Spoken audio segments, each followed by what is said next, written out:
It gives me great pleasure to introduce to you the great Judge Andrew Napolitano.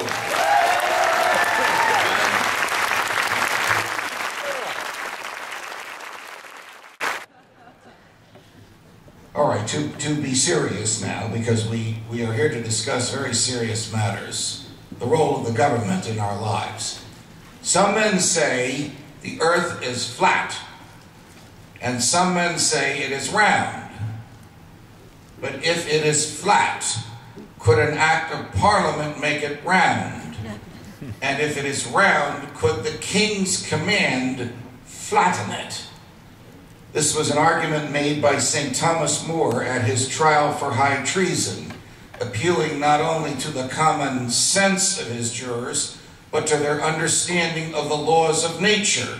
Of course, an act of parliament could not make a flat earth round. And of course, a command from the king could not make a round earth flat.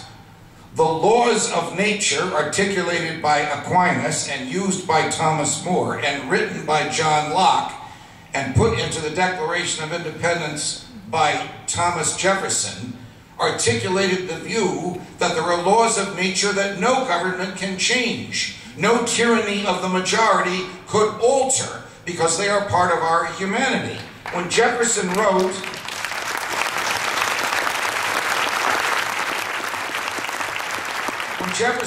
in the Declaration of Independence that all men are created equal and endowed by their Creator with certain inalienable rights, he was picking up this same argument that lawyers call the natural law. And the argument is that everything we have is a gift from God. We are created in His image and likeness. As He is perfectly free, we are perfectly free. And all the rights that we have are by virtue of our humanity. They are not gifts from the government.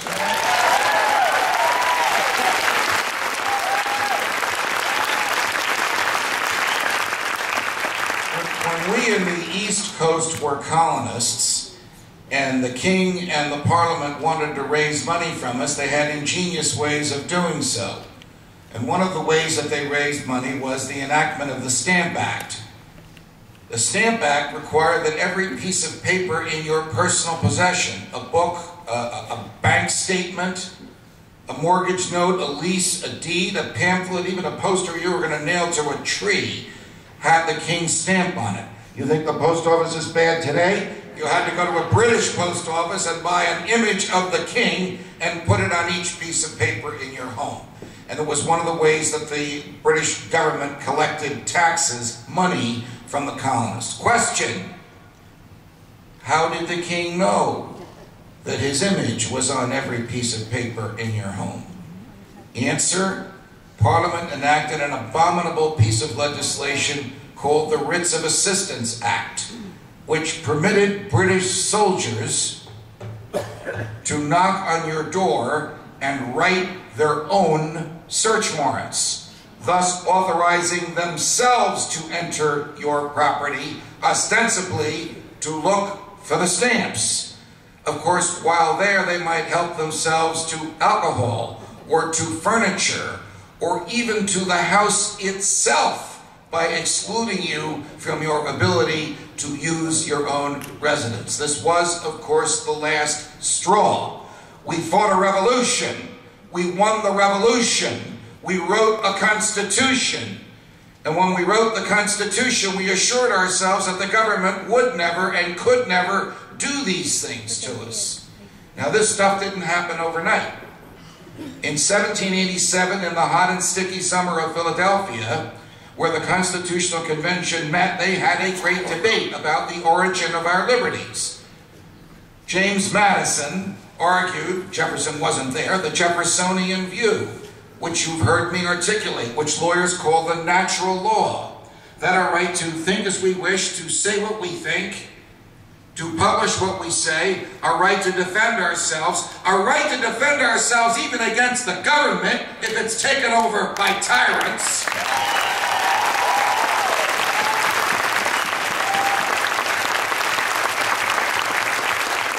Our our right to travel, our right to fairness, and next to the right to life, the greatest right of all, which is the right to be left alone, all of these, Madison argued, are natural to our humanity. There was a big government crowd in Philadelphia as well. Alexander Hamilton and John Adams argued that, wait a minute, we're creating a democracy. And in a democracy, the majority rules. And the majority can write any law it wants. We don't have a king, we don't have immutable rules here, we can change anything. So if the majority wants to protect a right, it will instruct the government to do so. And if the majority says a right doesn't exist, then it's not there. That school of thought lawyers call legal positivism. So you have the clash between the two ideas in Philadelphia. Does this sound familiar? It's a clash we have today in 2010.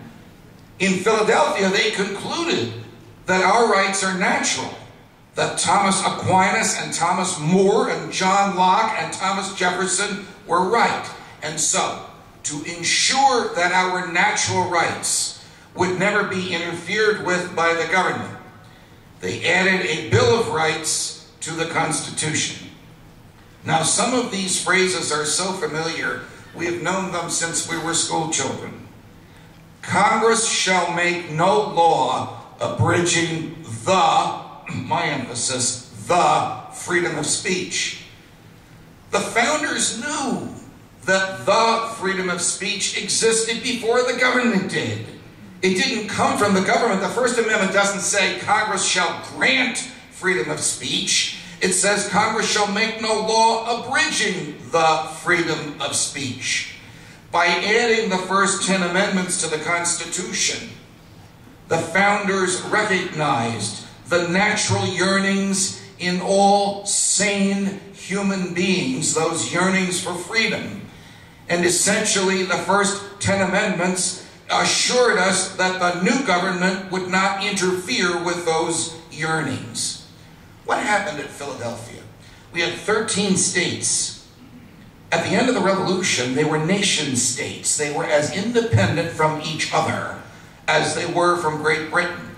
They had their own governments, their own budgets, their own taxes. They had their own border guards. They had their own ambassadors to the other 12 states. They came together in Philadelphia and gave away just a little bit of their sovereignty to this new government. And so that there would be no dispute what they gave away to the new government, they wrote it down. And they wrote it down in the document we call the Constitution. Did they give away their sovereignty? No. Did they give away their right to legislate for the health, safety, welfare, and morality? No. They created a federal government to do the things that Governor Perry just talked about. Protect us from a foreign enemy, operate a court system that would work nationwide, prevent tariffs between each state, deliver the mail, and leave us alone.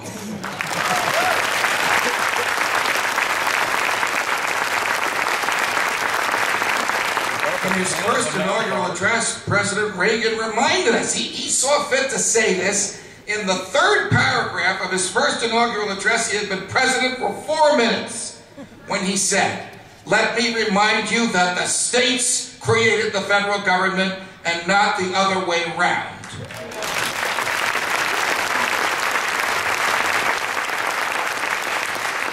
Forgive me, Uncle Ronnie.